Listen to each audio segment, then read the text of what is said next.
శేఖరం, నువ్వా?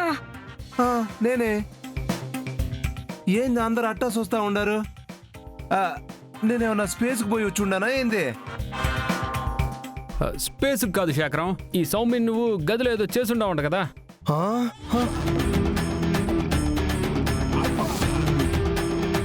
నేనా? ఈ అమ్మినే ఏం మాట్లాడుతున్నారు బాబు?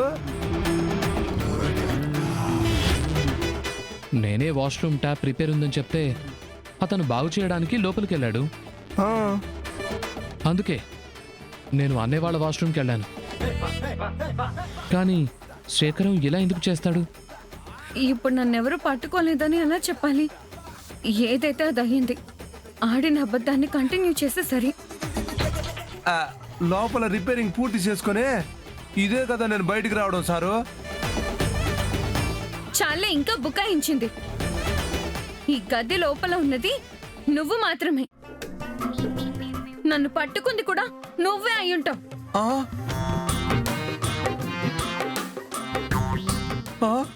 ఓర్నాయను, ఓలమ్మో, గుణంలో నేను శ్రీరాముడితో సమానం అండి. నేను ఇట్లాంటి పని ఎట్టా చేస్తాను? ఏందమ్మే అట్ట చూస్తున్నావేంది చెప్పు. అవునవును, శేఖరం పాప మట్ట అంటాడు కాదు.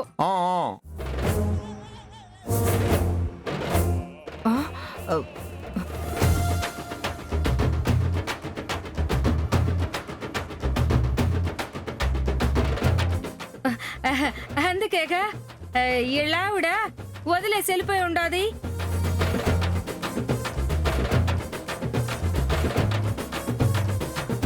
అమ్మని, నువ్వు అందుకోసమే నా దగ్గర నుంచి పారిపోయి ఉండవా?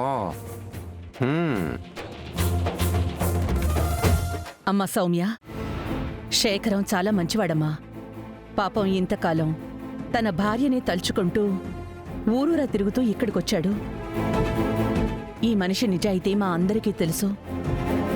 తను అలాంటి పని చేసుండడు. అమ్మి, నువ్వు నా బిడ్డతో సమానం అమ్మి.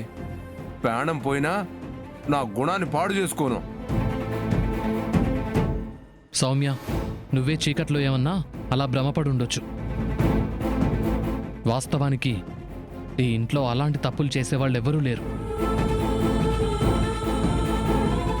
అవునమ్మా సౌమ్య, ఇదంతా నీ భ్రమే అయ్యుండొచ్చు. చూడు సౌమ్య, నువ్వు మనసులో ఏవేవో పిచ్చి పిచ్చి కథలు ఆలోచించుకుంటూ ఉన్నావే ఏంటో. అందుకే ఇదిగో ఇలా నీకు నువ్వే భ్రమపడిపోయి భయపడిపోతున్నావు. వెళ్ళు, ప్రశాంతంగా మనసులో ఏది పెట్టుకోకుండా చక్కగా నీళ్లు తాగేసి పడుకో. కానీ మెలకువతో ఉన్నప్పుడు కూడా ఇలాంటి పిచ్చి కలలు కనడం మానే. ఆరోగ్యానికి మంచిది కాదు.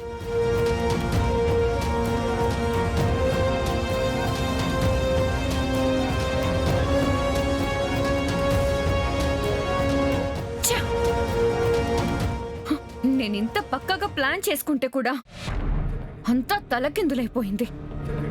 ఆ శరణ్య ప్లాన్ చెడగొట్టకుండా కూడా జాగ్రత్త పడ్డాను. అయినా కూడా ఫైనల్ పంచ్ నాకే పడింది.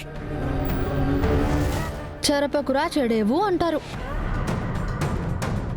నువ్వు నా భర్త మీద మచ్చ వేయడానికి ఎన్ని ప్రయత్నాలు చేసినా నీడలాగే నీ వెన్నంటే ఉండి నీ కన్ను నీ వేలితోనే పొడిపిస్తూ ఉంటాను.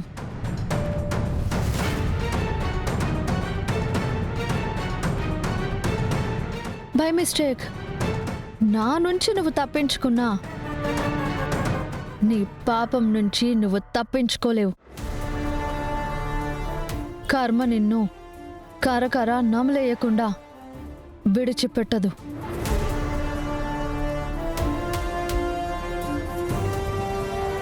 అందుకే నీ వల్ల నా మొగుడికి ఏదో అయిపోతుంది, తను నాకు దూరం అయిపోతాడేమోనన్న భయాన్ని నేను ప్యాక్ చేసి ర్యాప్ చేసి పక్కన పెట్టేశా. చూడమ్మా బుజ్జి, పురాణాల్లో ఆ శ్రీరాముణ్ణి శూర్పణఖ కూడా నీలాగే మోహించి తన వశం చేసుకోవాలని చూసింది. కానీ ఏమైంది? సీతమ్మ పాతివృత్యం ముందు దాని మోహము రెండు ఫేస్లెస్ అయిపోయాయి. వేషాలు వేసిన దాన్ని ముక్కును చెవుల్ని ఆ లక్ష్మణుడు తెగ్గోశాడు. కానీ ఇక్కడ ఈ సీతే ఈ శూర్పణఖ హోల్ బాడీని కోసి ముక్కలు చేస్తుంది.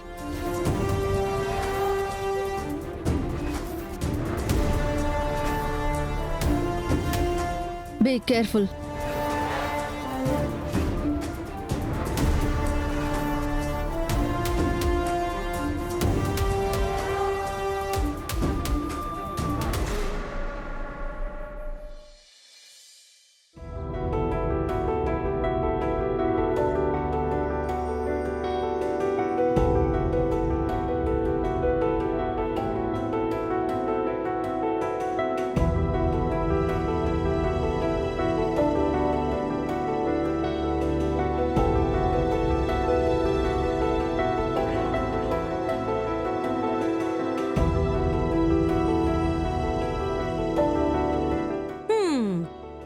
ఇటువంటి మంచి కోడలు దొరికే అదృష్టం అందరికీ ఉంటుందా అమ్మా?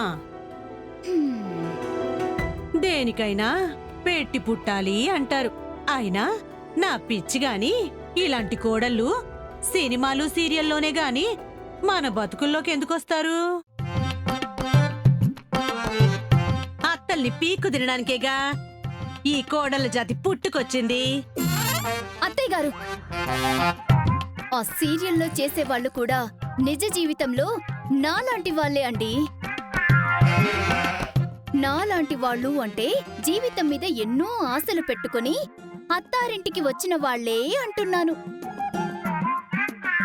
ఇప్పుడు మీరు నన్నిలా పొడిచి పొడిచి మాట్లాడుతున్నారే, ఈ మాటలు వాళ్ళు కూడా భరిస్తారు. అయినా ఉమ్మడి కుటుంబం సీరియల్లో అత్తల్లాగా మంచి మనసుతో ఉన్న అత్తలే ఉంటారా ఏంటి ఈ భూమి మీద? రాచి రంపాన పెట్టేవాళ్ళు, కోడల్ని బానిసలుగా చూడాలనుకునే శాడిస్టులు, ఒకరి సంతోషాన్ని చూడలేని కుళ్ళుబోతులు, ఇలాంటి అత్తలు ఎక్కడ చూసినా ఉన్నారు. ఇక్కడ కూడా ఉన్నారు. అంటే ఈ మాటలన్నీ నన్నుద్దేశించంటున్నామమ్మాయ్? మీరు నన్ను ఉద్దేశిస్తే నేను మిమ్మల్ని ఉద్దేశించినట్టే.